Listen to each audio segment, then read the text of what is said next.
ಚಿಕ್ಕನಾಯಕನಹಳ್ಳಿ ಪಟ್ಟಣದ ಬ್ಯಾಲಕೆರೆ ರಸ್ತೆಯಲ್ಲಿರುವ ದಾಸಿಹಳ್ಳಿ ಮುಜರೆ ಗ್ರಾಮದಲ್ಲಿ ಶ್ರೀ ಮಸಿಯಮ್ಮ ದೇವಿಯವರ ನೂತನ ದೇವಾಲಯದ ಲೋಕಾರ್ಪಣೆ ಹಾಗೂ ವಿಮಾನ ಗೋಪುರ ಕಲಶಾರೋಹಣ ಸಮಾರಂಭವು ಬೆಳಗ್ಗೆ ನೆರವೇರಿತು.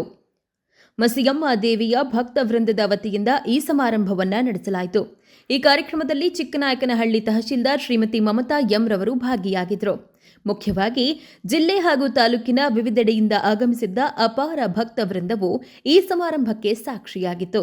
ಶ್ರೀ ಮಸಿಯಮ್ಮ ದೇವಿಯವರು ಉದ್ಭವಗೊಂಡಿದ್ದ ಸ್ವಸ್ಥಾನದಲ್ಲೇ ಅವರ ದೇವಾಲಯವನ್ನ ನಿರ್ಮಿಸಿ ಅದೇ ಸ್ಥಳದಲ್ಲಿ ಅವರ ಪ್ರತಿಷ್ಠಾಪನೆ ನೆರವೇರಿಸಿ ಅವರಿಚ್ಛೆಯಂತೆ ಪೂಜೆ ಪ್ರಾಕಾರೋತ್ಸವಗಳನ್ನು ನಡೆಸಿಕೊಂಡು ಹೋಗಬೇಕು ಎಂಬುದು ಭಕ್ತ ವೃಂದದ ಬಹುದಿನಗಳ ಆಕಾಂಕ್ಷೆಯಾಗಿತ್ತು.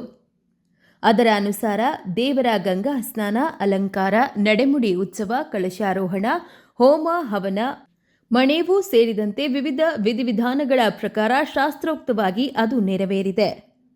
ಈ ಸಂದರ್ಭದಲ್ಲಿ ಮಸಿಯಮ್ಮ ದೇವಿಯವರ ದೇವಾಲಯದ ಅಂಗಳಕ್ಕೆ ಆಗಮಿಸಿದ ನಿರ್ವಾಣ ಸ್ವಾಮಿ, ದುರ್ಗಮ್ಮ ದೇವರುಗಳನ್ನು ಭಕ್ತರು ಸ್ವಾಗತಿಸಿ ಪೂಜಾ ವಿಧಿ ಇತ್ಯಾದಿ ಪ್ರಕಾರಗಳನ್ನು ನೆರವೇರಿಸಿ ಮಣೇವು ಹಾಸುವ ಕಾರ್ಯವನ್ನು ನೆರವೇರಿಸಿದರು.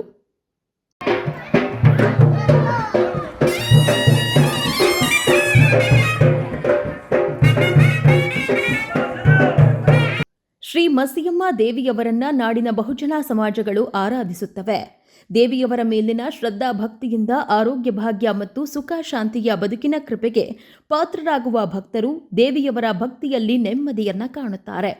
ದೇವಿಯವರ ದೇವಾಲಯ ಲೋಕಾರ್ಪಣೆಯ ಮೂಲಕ ವಂಚಿತ ಸಮುದಾಯಗಳ ಸಾಂಸ್ಕೃತಿಕ ಆಶಯ ಈಡೇರಿದೆ.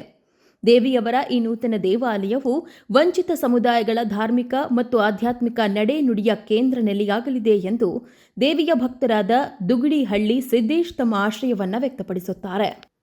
ಮಸಿಯಮ್ಮ ದೇವಿಯವರ ನೂತನ ದೇವಾಲಯ ಲೋಕಾರ್ಪಣೆಯ ಕಾರ್ಯಕ್ರಮದಲ್ಲಿ ಅನ್ನಸಂತರ್ಪಣೆ ಏರ್ಪಡಿಸಿದ್ದ ಭಕ್ತ ಬಿವೈ ಪ್ರವೀಣ್ ಮಾತನಾಡಿ, ವಂಚಿತ ಮತ್ತು ಶೋಷಿತ ವರ್ಗಗಳ ಕಷ್ಟ ಸಂಕಷ್ಟಗಳ ಪರಿಹಾರಕ್ಕೆ ವರದಾನವಾಗಿ ಉದ್ಭವಗೊಂಡ ತಾಯಿ ಮಸಿಯಮ್ಮ ದೇವಿಯವರು ನಮ್ಮೆಲ್ಲರನ್ನು ಕಾಪಾಡುತ್ತಲಿದ್ದಾರೆ.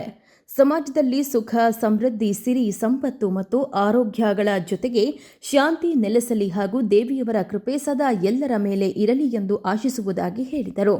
ಸಮಾಜದ ಅಣ್ಣ ತಮ್ಮಂದಿರು ಹಾಗೂ ಕುಲೋತ್ಕುಲಗಳ ಸರ್ವರೂ ಸೇರಿ ನಿರ್ಮಿಸಿರುವ ಶ್ರೀ ಮಸಿಯಮ್ಮ ದೇವಿಯವರ ನೂತನ ದೇವಾಲಯದಿಂದ ಸಮಾಜದಲ್ಲಿ ಶಾಂತಿ ನೆಲೆಸುವುದಲ್ಲದೆ ಕಷ್ಟ ಕಾರ್ಪಣ್ಯದಲ್ಲಿರುವ ಭಕ್ತಾದಿಗಳ ಕಷ್ಟ ಪರಿಹಾರ ಮತ್ತು ಅವರ ಇಷ್ಟಾರ್ಥ ಸಿದ್ಧಿಯೂ ಪ್ರಾಪ್ತಿಯಾಗಲಿದೆ. ಆದಿಶಕ್ತಿಯಾದ ನಮ್ಮ ಮಸಿಯಮ್ಮ ದೇವಿಯವರ ಕೃಪೆಯಿಂದ ಸಮಾಜಕ್ಕೆ ಒಳಿತಾಗಲಿದೆ ಎಂದು ನಿವೃತ್ತ ಶಿಕ್ಷಕ ಶ್ರೀ ಆನಂದ್ ಅಭಿಪ್ರಾಯ ವ್ಯಕ್ತಪಡಿಸಿದರು. ಮಸಿಯಮ್ಮ ದೇವಿ ನಮ್ಮ ತಾಯಿ.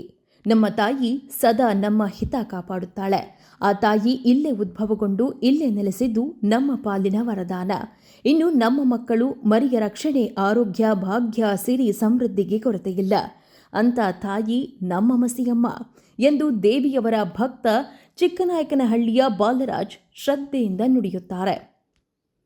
ಮಸಿಯಮ್ಮ ದೇವಿ ದೇವಾಲಯದ ಜೀರ್ಣೋದ್ಧಾರ ಹಾಗೂ ನೂತನ ನಿರ್ಮಾಣಕ್ಕೆ ಅಪಾರ ಕೊಡುಗೆ ನೀಡಿದ ಲಕ್ಷ್ಮಯ್ಯ, ಚಂದ್ರಯ್ಯ, ಸಿದ್ದೇಶ್, ಹನುಮಣ್ಣ ಮತ್ತು ಅಣ್ಣ ತಮ್ಮಂದಿರು ಹಾಗೂ ಪ್ರವೀಣ್, ಕಲ್ಯಾಣಿ, ಮಂಜು, ನಿವೃತ್ತ ಶಿಕ್ಷಕ ಯೋಗೀಶ್, ಸಿದ್ದೇಶ್ ಸೇರಿದಂತೆ ಅಪಾರ ಭಕ್ತಾದಿಗಳ ಸಮ್ಮುಖದಲ್ಲಿ ದೇವಾಲಯ ಲೋಕಾರ್ಪಣೆಯ ಸಮಾರಂಭ ಯಶಸ್ವಿಯಾಗಿ ನೆರವೇರಿತು.